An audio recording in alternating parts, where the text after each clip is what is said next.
Hi, I'm Ruth The Stoma Coach. Just wanted to give you a few tips on how to prevent leaks because they do all happen to us ostomates, whatever kind of ostomy we have. I personally have an ileostomy. I might get a leak kind of maybe around 6 to 8 weeks, just once every kind of couple of months. It doesn't bother me too much. It has happened to me in public. I've had loads of embarrassing incidents where I have been working, I'm a singer, and I've felt a bit of a creepy crawly sensation on my tummy after the performance, which I've just had to go through and get through. I've gone to the ladies and found out I've had a big leak.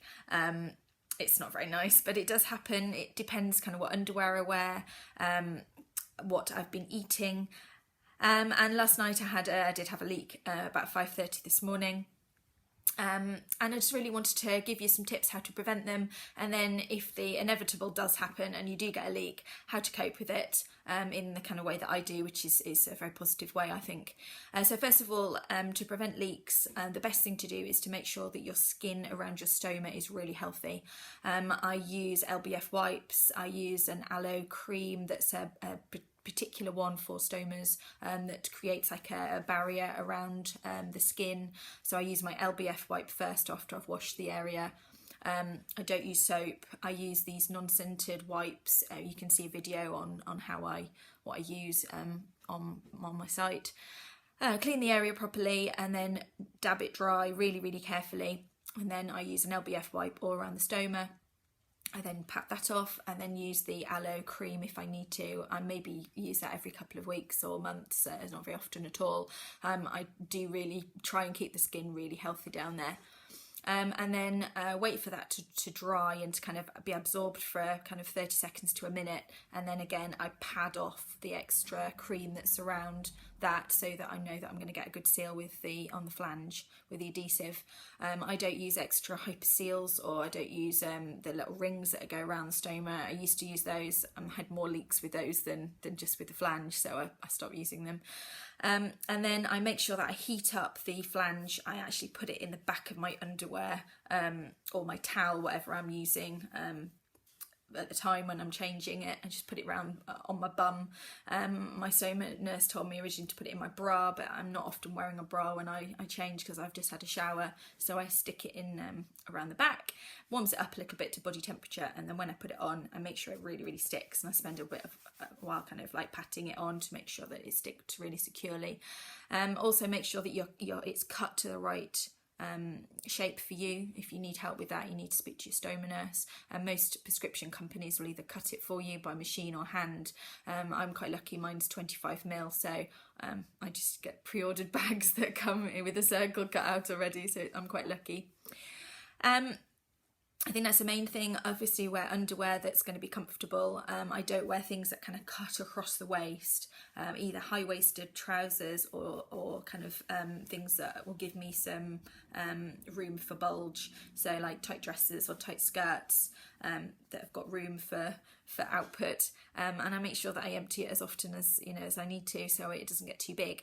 Now the leak, if I have them overnight, it tends to be something that I've eaten for my evening meal that hasn't quite digested properly. It's probably a bit too fibrous. For example, vegetables, I'm vegan, so it's not like it's going to be meat or fish. It's going to be something that is just a little bit too much for my body to cope with. So some sort of vegetable like cabbage or broccoli, I still really love them and I do want to eat them, but I can't always get away with it. Sometimes I can, but other times I can't. It's a bit of a hit and miss with me. And I tend to sleep on my right side. That tends to stop leaks, but I do move around at night. So if I wake up and I'm on my left side, then I sometimes do have a leak. My body does tend to wake me up before there's a big leak, apart from last night, which went on the sheets. Talk about here what happened last night. This is me at 5:30 in the morning. Hi, I've just had a big bag blowout. It was probably one of the worst I've had in ages.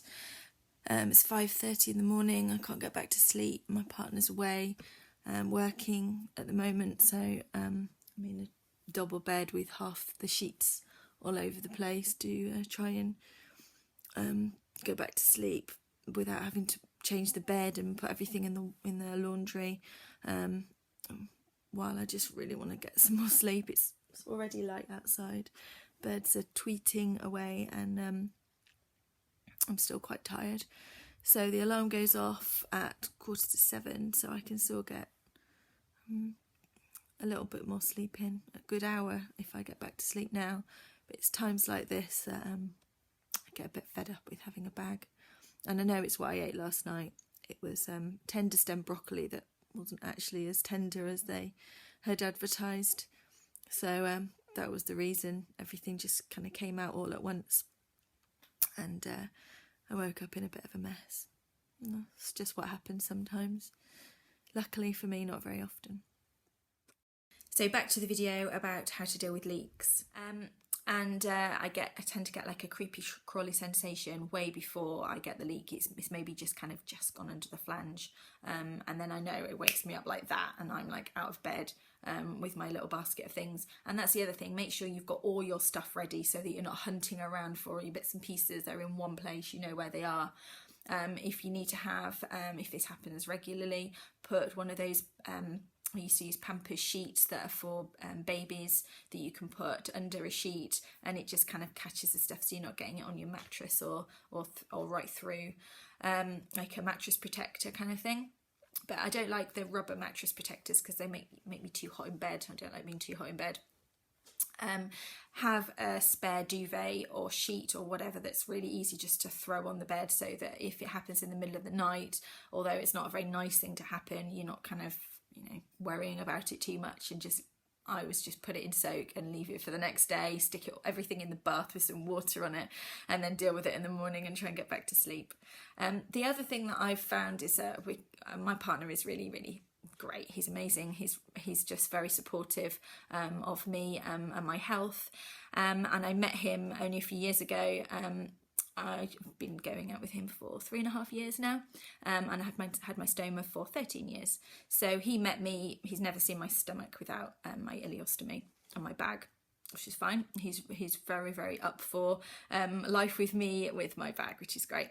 And I asked him quite early on when we kind of moved in together that if I have a leak, the best thing that he can do is to kind of not fuss with me and not kind of be like, oh, you're okay, or do you need any help, because I obviously don't, and I want to disturb him as little as possible. I know what to do. I'm a grown woman. I can sort out bed sheets, I can sort out myself, and without any hassle. But what I wanted him to do was, when I climbed back into bed with him, I wanted him just to say something really nice to me, and snuggle me and hold me and just tell me that everything's okay.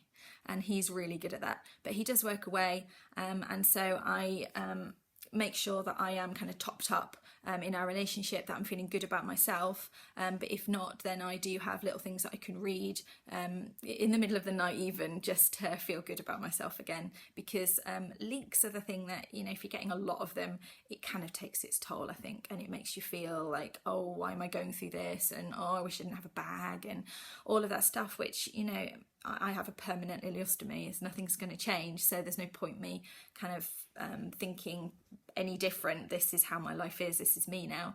So it does help me to keep positive, because I'm a very positive person. That's what's helped me get through all of the last 13 years, and before that living with ulcerative colitis, and just be healthy and happy me, which is better for me, better for my family, better for my life.